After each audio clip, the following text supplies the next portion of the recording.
नागलोक के लुभावने झरने को देखते हुए नागिन नक्षिका अपनी दोस्त वंशिका से बोलती है। वंशिका, नागलोक में हर तरह की सुख सुविधा है। यहाँ के दृश्य भी अति लुभावने हैं, लेकिन कमी है तो कुछ ऐसे त्योहारों की जो केवल धरती लोक पर मनाए जाते हैं, लेकिन नागलोक पर नहीं। ऐसा कौन सा त्योहार है नक्षिका? नागलोक में तो सभी त्योहार मनाए जाते हैं, जैसे होली, दिवाली, नवरात्रे। अब क्या शेष है? ऐसा त्योहार अब भी बचा है जो सिर्फ धरती लोक में मनाया जाता है, और वो सिर्फ 2 लोगों का त्योहार होता है। अगर त्योहार 2 लोगों में ही मनाया जाता है तो वो त्योहार इतना आवश्यक नहीं होगा नक्षिका। तुम व्यर्थ ही इतना सोच रही हो। नहीं वंशिका, तुम समझी नहीं। वो त्योहार 2 लोग मिलकर मनाते हैं, मतलब लड़का और लड़की का त्योहार। उसमें प्रेम होता है। अच्छा, अब मैं समझ गई। तुम रक्षाबंधन की बात कर रही हो, जिसमें भाई बहन का प्रेम होता है। बहन भाई के रक्षा धागा बांधती है। नक्षिका अपनी बात समझाने में असमर्थ हो गई थी, इसीलिए वो बिना बोले चुपचाप वहाँ से उठकर राजमहल चली जाती है, जहाँ जाकर उसकी मुलाकात नागलोक के बिगड़ैल नाग नगेंद्र से होती है, जो उसके रास्ते को रोकते हुए बोलता है। अरे, ये नागलोक की अप्सरा अपने माथे पर शिकन लिए कहाँ जा रही है? कोई परेशानी है तो मुझे बताओ। मैं तुम्हारा आशिक तुम्हारी हर परेशानी को पल भर में तुमसे कोसों दूर भेज दूंगा। अगर ये बेतर्क की बातें तुमने कर ली हो तो कृपया कर मेरे मार्ग से हट जाओ, वरना मुझे गुस्सा आ गया तो तुम इस नागलोक से कोसों दूर हो जाओगे। उफ, ये गुस्सा! कसम से नक्षिका, तुम्हारा तो गुस्सा भी तुम्हारे रूप को और निखारता है। नक्षिका नगेंद्र की बेतुकी बातों पर समय व्यर्थ न करते हुए आगे बढ़ती है और अपने कक्ष में जाकर एकांत में सोचते हुए बोलती है। मैं कैसे पता लगाऊं उस त्योहार के बारे में? क्या यहाँ से छुपकर एक बार धरती लोक की सैर करके आऊं? वैसे भी उस त्योहार के आने का समय हो गया है। नक्षिका अपनी जादुई शक्तियों से अपना एक प्रतिबिंब बनाकर उसको अपनी जगह नागलोक में छोड़कर खुद पृथ्वी लोक के लिए प्रस्थान करती है, जहां वो अपने इंसानी रूप में धरती लोक का भ्रमण कर रही होती है। तभी रास्ते में उसको एक लड़के और लड़की का जोड़ा दिखाई देता है, जिसमें से लड़की अपने साथ चल रहे लड़के से बोलती है। यार मोहन, वैलेंटाइन वीक आ रहा है, अब तो गर्लफ्रेंड बना ले। तुझे पता तो है अनिका, मुझे जैसी लड़की चाहिए वैसी अब तक मुझे मिली ही नहीं, जिसकी आंखों में अलग सा नशा हो, जिसकी सूरत किसी अप्सरा से कम ना हो, और जो बस जैसी तेरी ख्वाहिशें है ना, तुझे ऐसी लड़की इस जन्म में तो नहीं मिलेगी। भूल जा, इस वैलेंटाइन भी तू अकेला ही रहेगा। चल, मैं चलती हूँ, बाय। इन दोनों की बातें सुनकर नक्षिका बोलती है। अच्छा, तो अब पता लगा इस त्योहार का नाम वैलेंटाइन है। यही तो मैं बताना चाहती थी वंशिका को, लेकिन अब भी मुझे इसकी पूरी जानकारी नहीं है। क्या मैं इस लड़के से पूछूं? क्या नाम था इसका? उस लड़की ने लिया था मोहन। नक्षिका के मुंह से मोहन इतनी जोर से निकलता है कि उससे थोड़ी दूर चल रहा मोहन अपना नाम सुनकर पीछे मुड़ता है, तो वो नक्षिका को देखकर बस उसकी खूबसूरती में डूब सा जाता है। तभी नक्षिका उसके पास आकर बोलती है। श्रीमान जी, मेरी तरफ तो देख रहे हैं, लेकिन मेरी बात भी तो सुनिए। मोहन श्रीमान जी। अचानक से मोहन का ध्यान टूटता है और वो बोलता है। हाँ बोलिए। और एक सेकंड, आप कौन हैं और आप मेरा नाम कैसे जानती हैं? वो मैंने अभी आपके साथ चल रही कन्या के मुंह से सुना था। कोई परेशानी है आपको तो मैं दोबारा आपका नाम उच्चारित नहीं करूंगी। नक्षिका की भाषा सुनकर मोहन को थोड़ी हंसी आती है और वो हंसते हुए नक्षिका से बोलता है। तुम इतनी शुद्ध हिंदी क्यों बोल रही हो? नॉर्मल बात कर लो ना। वैसे तुम हो तो इंसान, लेकिन दिखने में बिल्कुल अप्सरा जैसी हो। वो मैं इंसान ही हूँ, कोई नागिन थोड़ी हूँ। तो मैंने कब कहा कि तुम नागिन हो? अच्छा ये बताओ कि तुमने मुझे आवाज लगाई तो कोई काम था क्या? वो मुझे इस त्योहार के बारे में जानना है, जिसके बारे में वो तुम्हारे साथ वाली लड़की बात कर रही थी। वो वैलेंटाइन वाला त्योहार। मोहन नक्षिका के वैलेंटाइंस को त्योहार बोलने पर हंसता तो है, लेकिन बाद में वो उसको अच्छे से बैठाकर वैलेंटाइंस के बारे में सब कुछ बताता है। साथ ही उसको धरती लोक के अलग अलग जगह पर भी घुमाता है, जहाँ वैलेंटाइंस की तैयारियां चल रही होती है। ये सब देखकर नक्षिका बहुत खुश होती है और एक हार्ट वाला बैलून लेकर बोलती है। ये सब होता है वैलेंटाइन पर, लेकिन मेरे पास तो बॉयफ्रेंड ही नहीं है, मैं कैसे मनाऊंगी ये तो बहुत बड़ी समस्या है। अब क्या करें? मेरे पास एक आइडिया है। तो बोलिए ना, इतना विलम्ब मत कीजिए। क्यों ना मैं तुमको प्रपोज करके अपनी गर्लफ्रेंड बना लूं? I mean, अगर तुम चाहो तो। नक्षिका जब से मोहन के साथ थी तब से वो बहुत खुश थी और उसके पूछने पर वो हाँ करने ही वाली थी। तभी वो कुछ सोचते हुए बोलती है। मैं तुम्हारे साथ आज सुबह से हूँ, तो मैं इतना भरोसा तो कर सकती हूँ तुम पर कि तुम्हें अपना एक सच बता दूँ। उसके बाद सोचना क्या करना है। कैसा सच?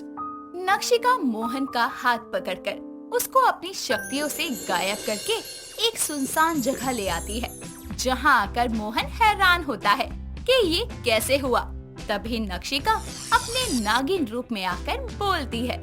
ये मेरा असली रूप है, नागिन हूँ मैं, नागिन। मोहन नक्षिका का नागिन रूप देखकर डर जाता है और वहाँ से भागने लगता है।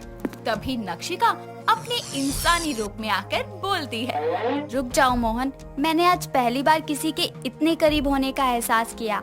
तुमसे मिलकर जाना कि इंसान कितने अच्छे और प्रेम से भरे होते हैं। मैं तुमको जबरदस्ती नहीं रोकूंगी, लेकिन मेरे मन में तुम्हारे लिए कुछ भावनाएं हैं और मैं चाहती थी कि इस वैलेंटाइन पर तुम मेरे प्रेमी बनकर मेरे साथ ये त्योहार मनाओ। कुछ देर पहले मोहन नक्षिका को प्रपोज करने की सोच रहा था, लेकिन अब नक्षिका ने ही उसे अपने दिल की बात बता दी थी। पर इस वक्त मोहन कुछ भी समझ नहीं पाता और उसकी बात का बिना जवाब दिए चलने लगता है। ये देखकर नक्षिका बोलती है। लगता है हम नागिनों के नसीब में है ही नहीं वैलेंटाइन वाला त्योहार मनाना। मुझे वापस नागलोक ही चले जाना चाहिए। यहाँ आकर ये पता चल गया कि लोगों को नागिन के इंसानी रूप से तो प्यार हो जाता है, लेकिन उनकी सच्चाई पता लगने के बाद वो उनको अपनाते नहीं हैं। इतना बोलकर नक्षिका वापस जाने लगती है।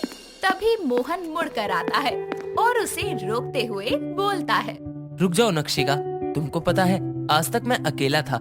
मेरी कोई गर्लफ्रेंड नहीं बनी क्योंकि मुझे लगता था कि मेरे लिए कोई लड़की बनी ही नहीं है। आज पता लगा कि सच में मेरे लिए कोई लड़की नहीं बनी, क्योंकि मुझे तो किसी लड़की से नहीं बल्कि नागिन से प्यार होना था।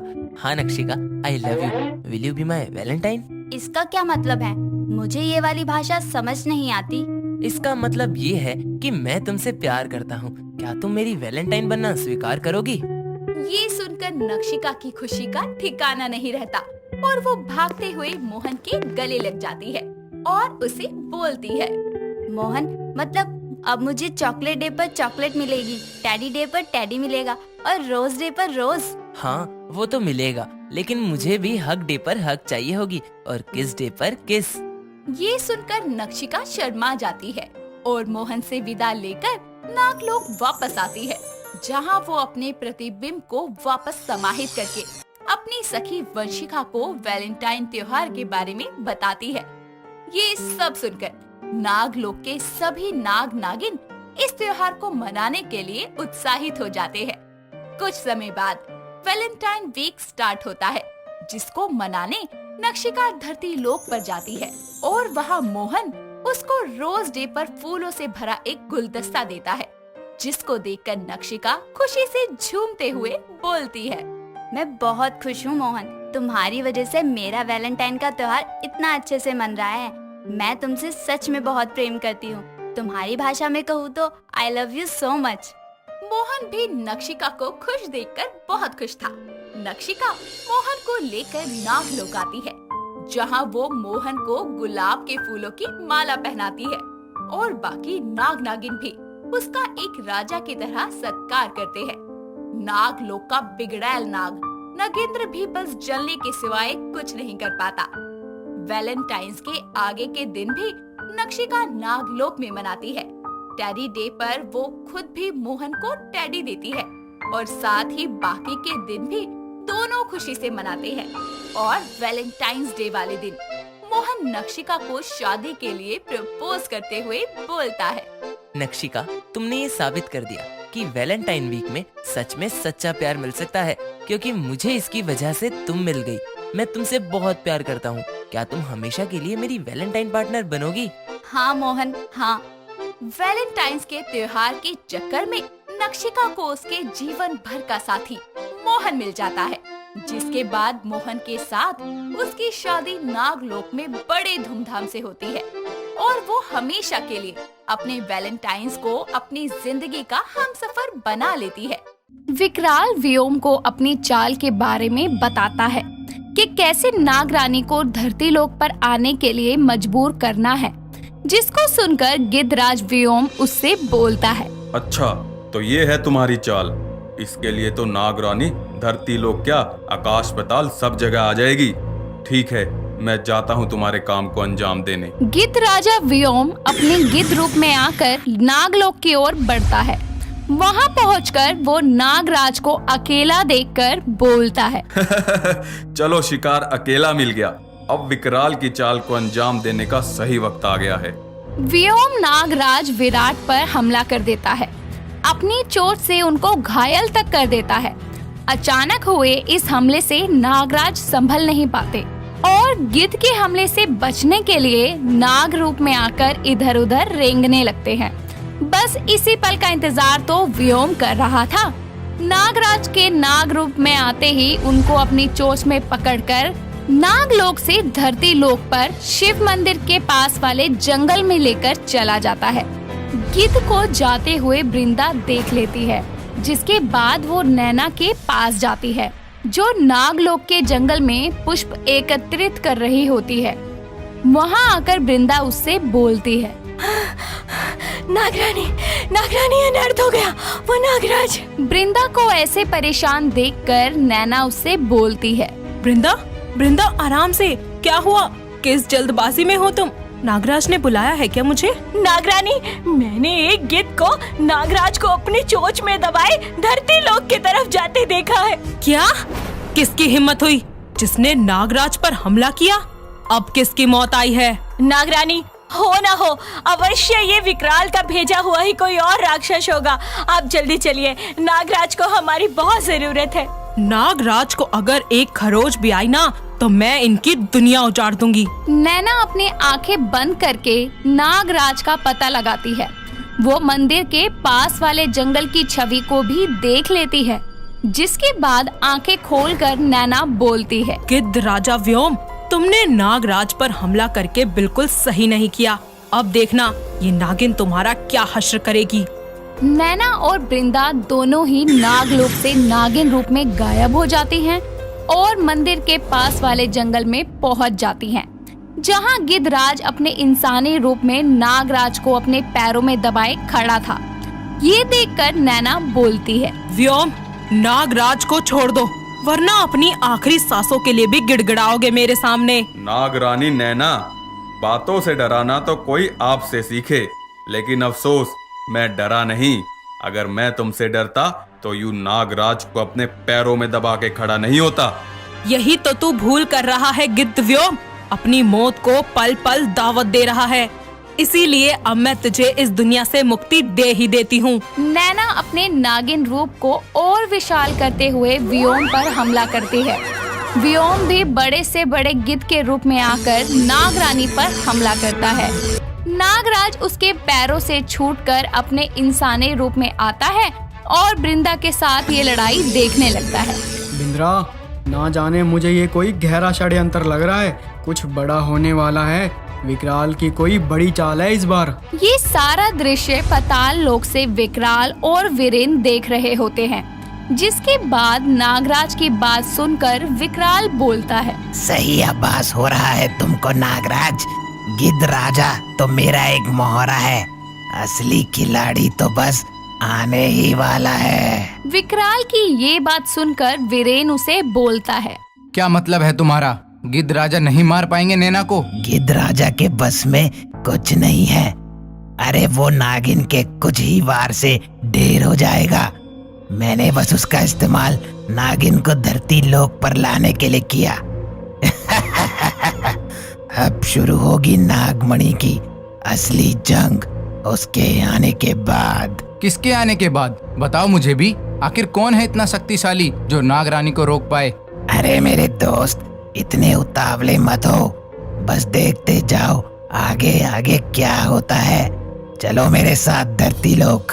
विकराल वीरेन के साथ उसी जंगल में आता है जहां नागरानी और गिद्धव्योम का युद्ध चल रहा होता है। वो छुप के ये सब देख रहा होता है कि तभी नागरानी के एक घातक वार से गिद्धराज व्योम पल भर में ही मौत के मुंह में समा जाते हैं। जिसके बाद नैना बोलती है, मेरे पति और नागमणि पर बुरी नजर डालने वालों, मैं तुम्हें जिंदा नहीं छोड़ूंगी। सर्वनाश कर दूंगी उन सबका सर्वनाश। जानते नहीं हो कौन हूँ मैं? नागिन हूँ मैं, नागिन, नागों की रानी नागिन। इतना कहकर नैना अपने इंसानी रूप में आकर नागराज को गले लगा लेती है और कहती है, विराट, आप ठीक तो है ना? आपको कुछ हुआ तो नहीं?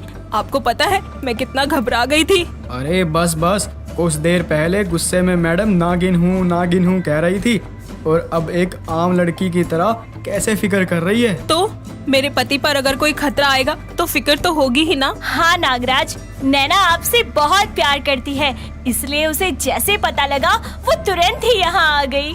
अच्छा, अब चलो नागलोक।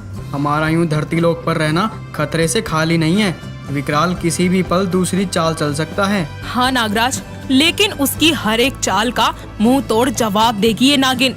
पर अभी यहाँ से चलने में ही हमारी भलाई है। तीनों नाग लोग जाने ही वाले होते हैं कि तभी बीन की धुन उनके कानों में पड़ती है, जिसको सुनकर वो तीनों बेसुध होने लगते हैं और अपने हाथों को कानों पे रखकर नैना बोलती है, कौन है ये?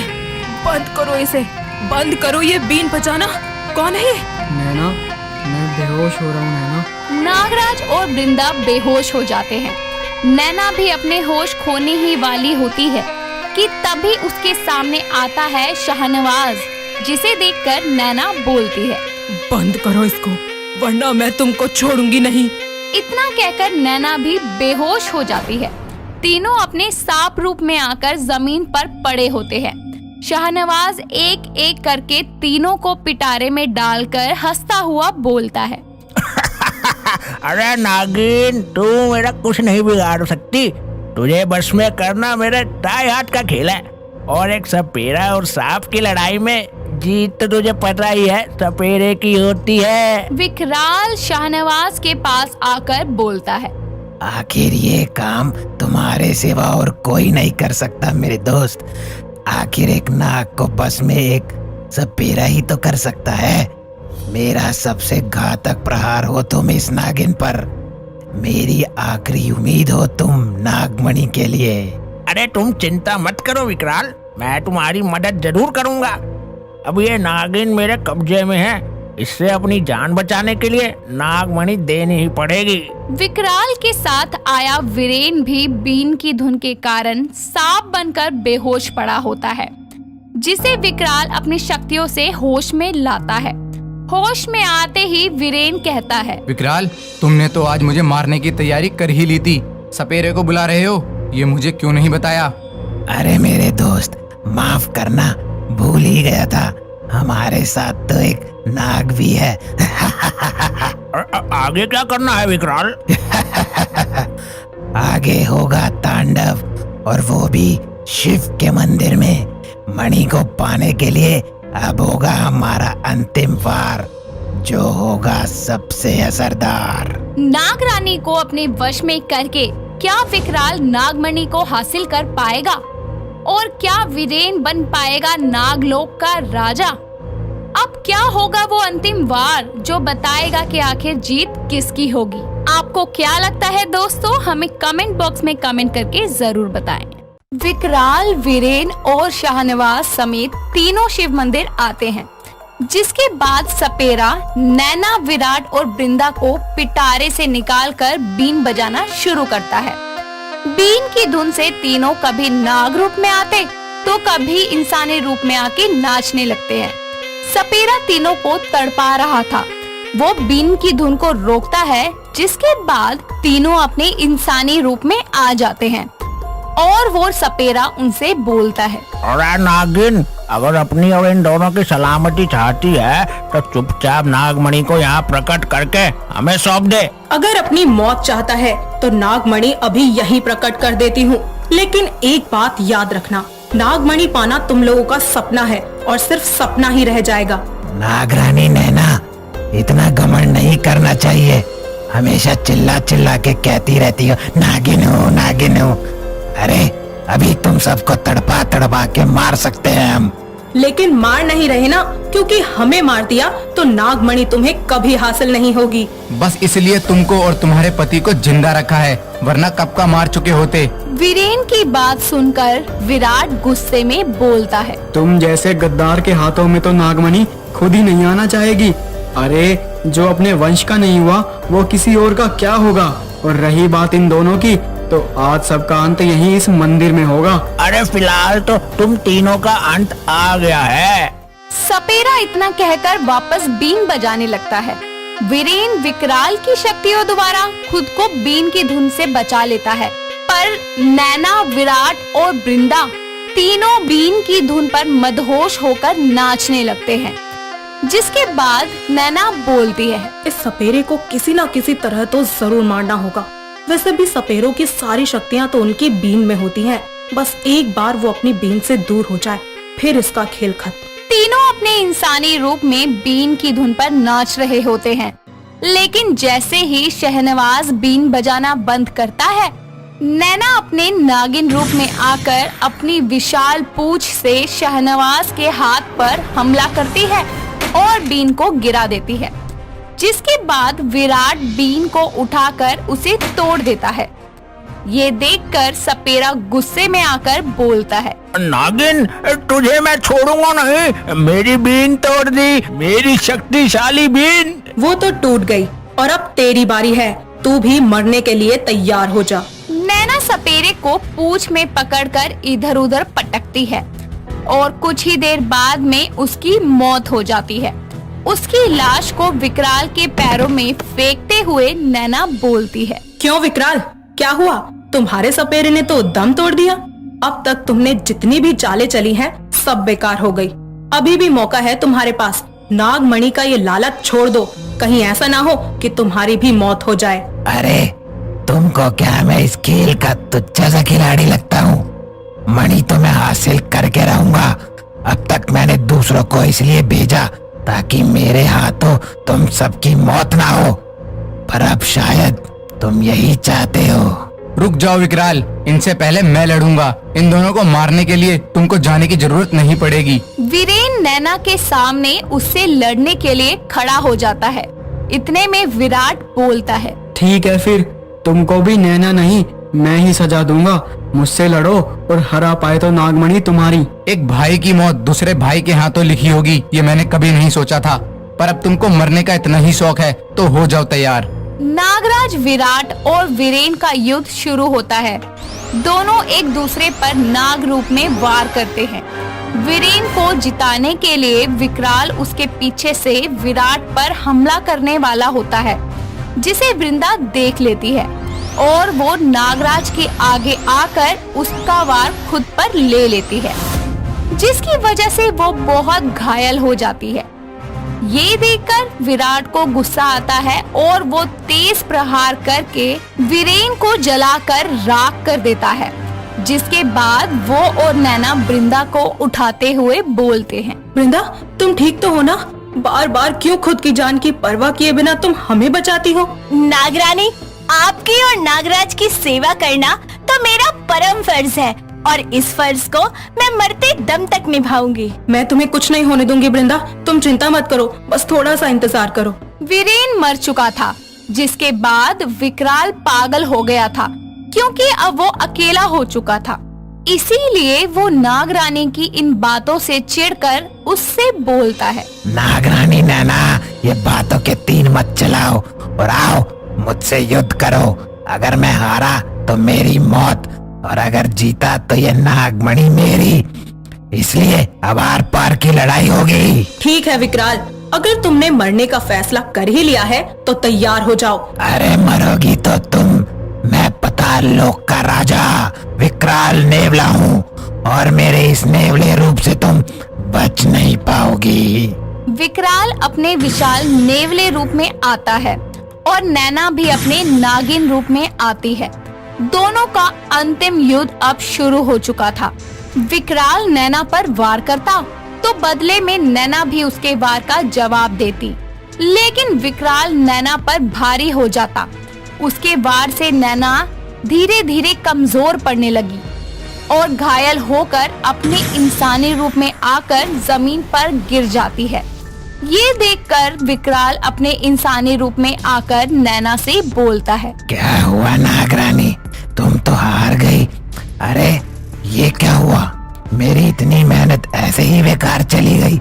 इतना पता होता कि तुम इतनी आसानी से मर जाओगी तब मैं तो आराम ही कर लेता। विकराल, नागरानी हारी नहीं है और तू भूल जा कि कभी तेरी जीत होगी। नागराज, इस वक्त मेरे सामने मत आओ, कहीं तुम भी अपनी पत्नी की तरह धूल चाटते नजर आओ। इतने में ही वृंदा नागरानी को होश में लाने के लिए कहती है, नागरानी उठिए, आपको इस राक्षस को मारना ही होगा। इसकी शक्तियाँ आपसे ज्यादा नहीं है, बस आपको एक खास चीज की जरूरत है इसे मारने के लिए, और वो है नागमणि। हाँ नागरानी, नागमणि। नैना समझ जाती है कि विकराल जैसा शक्तिशाली राक्षस नागमणि की सहायता से ही मरेगा। इसीलिए वो हिम्मत करके उठती है और अपने दोनों हाथों को जोड़कर नागमणि को अपने सामने प्रकट करती है। नागमणि को सामने देख विकराल उसको लेने की कोशिश करता है, लेकिन एक जोर के झटके के साथ में दूर जाके गिरता है। जिसके बाद नैना मणि को अपने हाथों में लेकर माथे पर लगाती है और कहती है, हे भोलेनाथ, मुझे शक्ति दो। आज मैं इस विकराल की कहानी को हमेशा हमेशा के लिए खत्म कर दूंगी और नागमणि को हमेशा हमेशा के लिए सुरक्षित कर दूंगी। नैना के अंदर मणि की दिव्य शक्तियाँ आ जाती है, जिसके बाद वो एक सुनहरे नागिन के रूप में बदल जाती है और विकराल को चुनौती देते हुए कहती है, विकराल, अब तुम्हारा अंत आ गया है। कोई अंतिम इच्छा हो तो बता दो, क्योंकि ये नागरानी तुम्हारी आखिरी इच्छा तो पूरी कर ही सकती है। नागिन, इस मणि के सपने ने ही मुझे आज इस मुकाम पर ला खड़ा किया है। आज या तो मैं नहीं या तू नहीं, मेरी आखिरी इच्छा तुझे मारना है, इसलिए बच मेरे वार से। अफसोस, तू अपनी ये इच्छा अधूरी लेकर ही मरेगा। इसके बाद एक बार फिर से नागरानी और विकराल नेवले की लड़ाई शुरू होती है, लेकिन इस बार नागरानी के एक प्रहार से ही विकराल की जान उसके शरीर से अलग हो जाती है और वो इंसानी रूप में आकर जमीन पर गिरता है और अपनी आखिरी सांस को गिनते हुए बोलता है। इतना बोलकर विकराल अपने प्राण त्याग देता है और नागमणि के लिए उसका संघर्ष उसी के साथ खत्म हो जाता है। इसके बाद नागरानी, वृंदा और नागराज समेत तीनों मणि को लेकर शिव मूर्ति में वापस समाहित कर देते हैं और हाथ जोड़कर शिव का आशीर्वाद लेते हैं और नागलोक वापस चले जाते हैं। जिसके बाद नागरानी और नागराज खुशी खुशी अपने जीवन की नई शुरुआत करते हैं। थोड़ी समय बाद ही नागरानी नयनतारा भी अपनी माँ बनने की खुशी सबको देती है, जिसके बाद नागलोक में जश्न का माहौल बन जाता है और सभी खुशी खुशी रहने लगते हैं।